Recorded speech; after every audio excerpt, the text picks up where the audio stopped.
প্রথমে কড়াইতে তেল দিয়ে দিয়েছি। তেলটা গরম হলে গোটা জিরে দিয়ে দিলাম। গোটা জিরাটা একটু লাল হতে দেব। তারপর ডুমো ডুমো করে কেটে রাখা আলু আমি কড়াইতে দিয়ে দিলাম। আলুটা খুব ভালো করে ভেজে নিতে হবে সামান্য নুন হলুদ দিয়ে। হয়ে গেছে আলু ভাজা। এবার কুচনো পেঁয়াজ দিয়ে দেবো আলুর মধ্যে। আমি দুটো বড় পেঁয়াজ নিয়েছিলাম।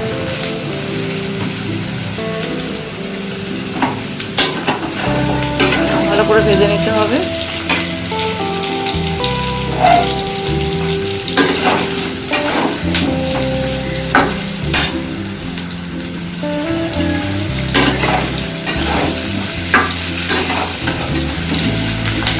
পেঁয়াজটা ভাজা ভাজা হয়ে গেছে। এবার কুচি করে রাখা রসুন দিয়ে দেব।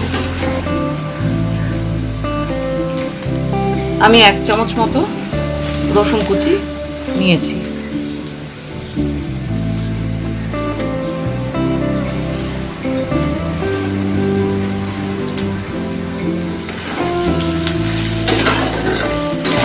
রসুনটাও খুব ভালো করে ভাজা ভাজা করে নিতে হবে পেঁয়াজের সঙ্গে। হয়ে গেছে। এবার কুচি করে রাখা টমেটো দিয়ে দেব। আমি দুটো মাঝারি মাপের টমেটো নিয়েছিলাম, আর দুটো চিড়ে রেখেছিলাম কাঁচা লঙ্কা, সে দুটো দিয়ে দিলাম। ভালো করে কষিয়ে নেব।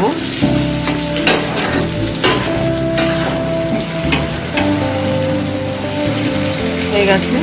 এবার আদা পেস্ট করে রেখেছিলাম সেটা দিয়ে দিলাম। হলুদ গুঁড়ো দিয়ে দিচ্ছি।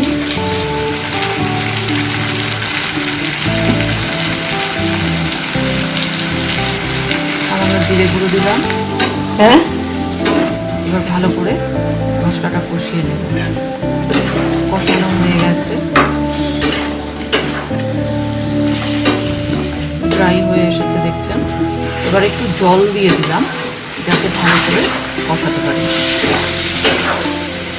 ভালো করে কষিয়ে নিচ্ছি। এখন তেল উপরে দেখা যাচ্ছে, আর মানে কষানো হয়ে গেছে। এবার আমি জল দিয়ে দিচ্ছি যাতে আলুগুলো সেদ্ধ হয়। এরপর সেদ্ধ করে রাখা ডিম দিয়ে দিলাম কড়াইতে। ভালো করে দিয়ে দিলাম। এবার নুন দিয়ে দেবো পরিমাণ মতো।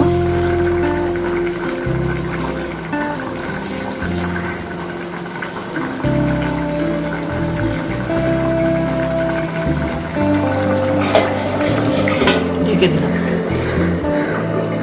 যাতে আলুগুলো সেদ্ধ হয়। গ্যাসের তাপটা কমিয়ে দিই।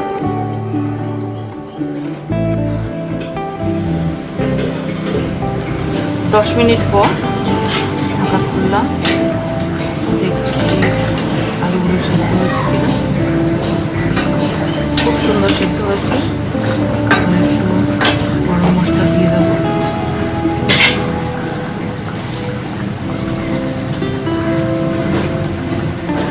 গরম মশলা দিয়ে দিলাম।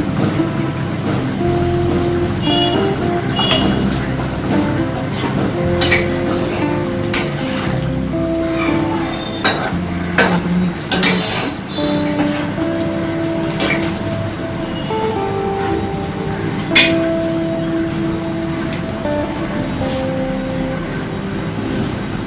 পেস্টটা দিয়ে দিলাম।